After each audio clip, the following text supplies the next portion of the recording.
there, thanks for watching. So I'm coming to you fresh on a Monday afternoon, and I thought I'd check in on some net worth details because that's one of the biggest items on my to-do list for this week.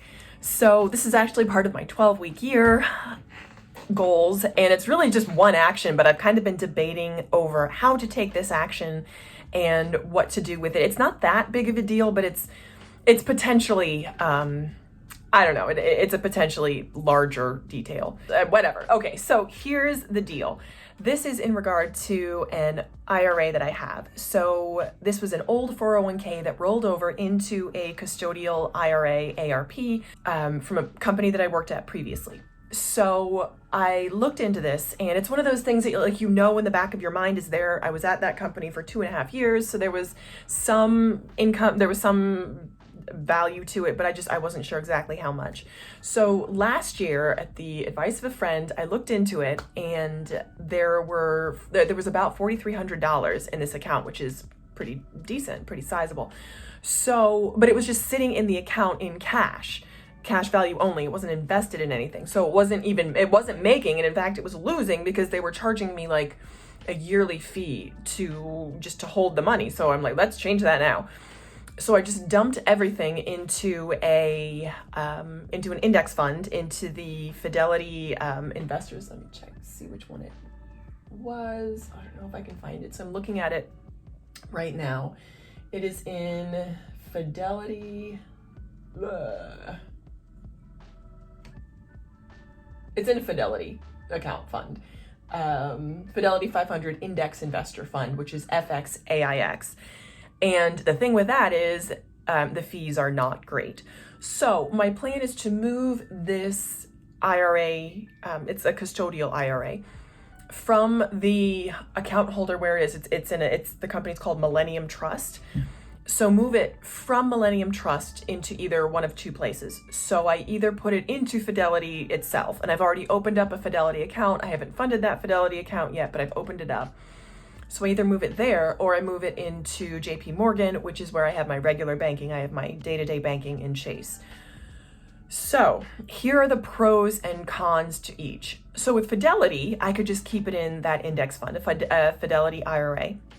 I could just keep it in the Fidelity mutual fund and be able to buy that without the fees, because the fees on the Fidelity index fund are very favorable.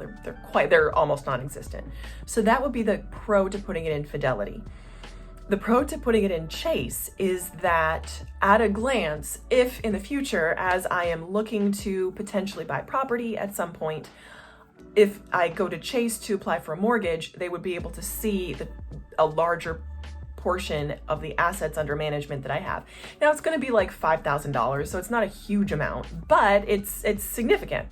So that would be the pro to putting it in a JP Morgan account. I haven't really looked at the details, but I'm betting that the fees in a JP Morgan account are going to be slightly higher than they will be in a Fidelity IRA account. So that's what I've been musing over these past 9 weeks that I've been in the 12-week year framework. Just kind of thinking about it and trying to decide what to do as far as that goes. My hunch, I guess my sort of inclination, is to put the IRA into Chase, just so I can have everything, my IRA and my day-to-day banking in the same place. And should I want to do business checking, I could also put it there. So that's kind of my original inclination. But I'm like maybe 70% toward Chase, and I'm looking to set up an appointment with like an investment advisor to see how I would start rolling it over. I've already downloaded instructions on this Millennium Trust account to be able to transfer, and it's what they're set up to do. They're not set up to be a long-term investment account or investment brokerage. They're just a temporary custodial holding company. So that's kind of what I've been thinking through. What I wanted to share specifically, I waited till the end to do that, is that by paying attention to what my account was invested in, I was able to make $1,000. So here's the thing with IRAs and custodial IRAs, specifically if you've left a job that you or left a job and you've had a 401k at that job and you didn't really pay attention to it, which was what happened in my case. Because I was laid off and there were a whole bunch of other things going on, it was just the last thing on my mind to think about my 401k. So by looking at that and by investing, instead of letting it sit in cash, by investing it into a fund, I made $1,000 passively. So I should say my money made $1,000 because that investment automatically kind of picked up that's the return on investment. Now, the thing with Chase is you must have at least $5,000 to open up a JP Morgan IRA. And this was the cool thing because at the time I only had, so this was last year and change around March when the pandemic hit, and I had some extra time on my hands. I looked into it. So you need at least $5,000 to open up a JP Morgan IRA, which at the time I didn't have. I only had $4,300, and I had a hunch that if I invested it in just a straight old index fund, I would be able to increase the value of the account enough to be able to over $5,000 to be able to open up the JP Morgan account, which is exactly what happened. So I had 43 and change when I first looked at the account sitting there in cash, 43, 49, and 11 cents. And now my total balance, or the total market value of the account, is 5,457 and 24 cents. So $5,457.24.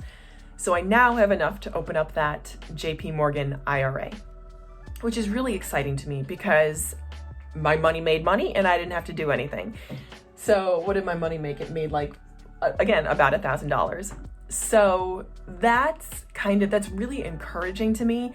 And I want to celebrate that because that's the first time that I've tangibly seen that by paying attention to something, specifically in the area of wealth management and growing my wealth, I was able to make money because I kind of had this terrible habit of not paying attention because I didn't think the news would be good and not wanting to pay attention because I didn't think I had enough money or kind of being afraid of that. And this is the first time in my life that I've seen that by facing the money and looking at the numbers, I've actually made money. So that's a hugely positive thing. And I wanted to share that with you on this Monday. So, thanks for listening.